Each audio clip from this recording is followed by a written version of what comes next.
அஸ்ஸலாமு அலைக்கும் ரஹ்மத்துல்லாஹி வபரகாத்துஹு. இன்னைக்கான பதிவில் நம்மோட கவலைகளையும் கடன்களையும் அல்லாஹ் தாலா முழுவதுமாக தீர்க்கக்கூடிய நமது ரசூலுல்லாஹி ஸல்லல்லாஹு அலைஹி வஸல்லம் அவர்கள் ஒரு சஹாபிக்கு கற்றுத்தந்த அற்புதமான ஒரு திக்ரை தான் நம்ம பார்க்க போகிறோம். இன்ஷா அல்லாஹ் இந்த ஒரு திக்ரை மட்டும் நீங்கள் கவலைனாலும் ஓதுங்க, கடன் பிரச்சனை அதிகமாக இருந்தாலும் ஓதிட்டு வாங்க. தினமும் தொடர்ந்து ஓதிட்டு வந்தீங்க அப்படின்னா அந்த அனைத்து பிரச்சனைகளையுமே அல்லாஹ் லேசாக்குறான். இது ஒரு சஹாபியினுடைய வாழ்க்கையில மிகப்பெரிய மாற்றத்தை ஏற்படுத்தியிருக்கு. இப்போ அதை பற்றிய ஒரு ஹதீஸை நம்ம பார்க்கலாம். அபு சயீத் குத்ரி ரலியல்லாஹு அன்ஹு அவர்கள் கூறுகிறார்கள், ஒரு முறை ஸல்லல்லாஹு அலைஹி வஸல்லம் அவர்கள் மஸ்ஜிதிற்குள் நுழைந்தபோது அபு உமாமா என்ற தோழர் வாடிய முகத்துடன் அமர்ந்திருந்ததைக் கண்டு, என்ன அபு உமாமா இந்நேரத்தில் இங்கு என்று வினவினார்கள். அதற்கவர், அல்லாஹ் தாலாவின் தூதரே, கடன் அதிகமாகி பெரும் சிரமத்திற்குள் பீடிக்கப்பட்டுள்ளேன் என்று கூறினார். உடனே அல்லாஹ் தாலாவின் தூதர் ஸல்லல்லாஹு அலைஹி வஸல்லம் அவர்கள், நான் உமக்கு ஒரு துஆவை கற்றுக் கொடுக்கட்டுமா?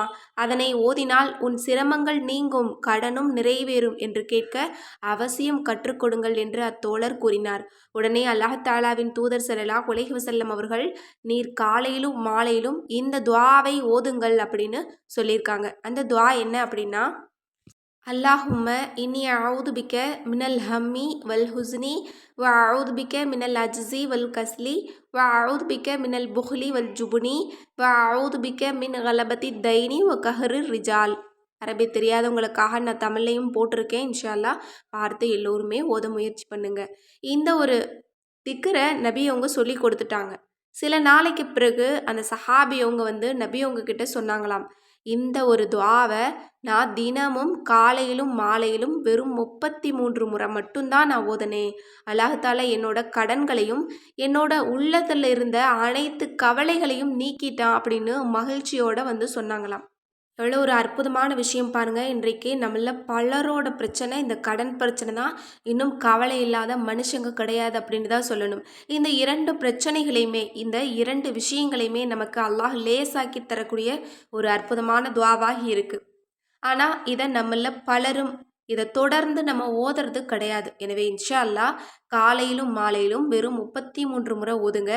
அந்த சஹாபி அவங்களுடைய கடனையும் கவலையும் அல்லாஹ் லேசாக்கியது போல நமது கவலைகளையும் கடன்களையும் அல்லாஹ் லேசாக்குவான். இந்த துஆவெல்லாம் நீங்கள் சாதாரணமாக நினைக்காதீங்க. இதில் இருக்கக்கூடிய வார்த்தைகள் அவ்வளோ ஒரு மகத்தான வார்த்தைகள். எனவே இன்ஷா அல்லாஹ் இந்த வார்த்தையை கொண்டு நம்ம கேட்கும்போது அந்த ரப்பு சஹாபாக்களுக்கு மட்டும் கிடையாது, நமது துஆவையும் நமக்கு கபூலாக்கி தருவான். எனவே இன்ஷா அல்லாஹ் இந்த சிறந்த துஆவை ஓதி அல்லாஹ்விடம் துஆ செய்து நம்மோட கடன்களையும் கவலைகளையும் லேசாக்கி கொள்ள எல்லாம் வல்ல அல்லாஹ் நம் அனைவருக்கும் நற்கிருபை செய்வானாக. ஆமீன் என்று கூறி இந்த பதிவை நிறைவு செய்கிறேன். இந்த விஷயங்கள்லாம் உங்களுக்கு பிடிச்சிருந்தது அப்படின்னா இந்த சேனலை லைக் பண்ணுங்க, ஷேர் பண்ணுங்க, கமெண்ட் பண்ணுங்க, கண்டிப்பாக சப்ஸ்கிரைப் பண்ணுங்க. அஸ்ஸலாமு அலைக்கும் வரஹ்மத்துல்லாஹி வபரகாத்துஹு.